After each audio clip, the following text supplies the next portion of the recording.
حقش بود. مرسی عشقم. ولی پیمان هیچکس جز آبجی تو رو نمیتونه سر و سامونت بده. کی؟ بابا من نبودم ایشکی اینو گردن نمیگرفت. بذار همینجا دیگه بابا.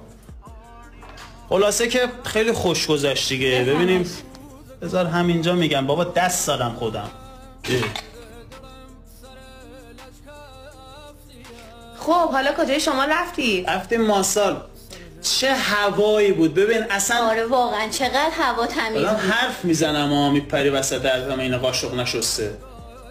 بدبختی یا. خلاصه که از ماسال هم زدیم رفتیم رشت دیگه اونجا. مرسی خیلی ممنون. سلام قربون شما. این چه رفتاری بود امروز از خودت نشون دادی؟ اوه حالا چی گفتم انگار بهت برخورده. دو تا شوخی کردم فقط جو خونه و جمع و بشکنم دیگه. خواستی جوش کنی یا دل منو؟ بابا ولمون کن تو رو قرآن. حقت بود همونجا یه جواب بدتر از خودت بهت میدادم تا بفهمی خراب کردن تو جمع اونم وقتی از سمت شریک زندگیت باشه چه حسه. تموم میکنی یا میخوای تا صبح بحث کنی مخ منو بخوری؟ بحث کردن واسه کسی که منطق داشته باشه ولی تو نه منطق داری نه شعور. اینو هم یادت باشه من و تو یه تیمیم یه نفریم. وقتی کسی منو تو جمع مسخره کنه یعنی تو رو هم خراب کرده.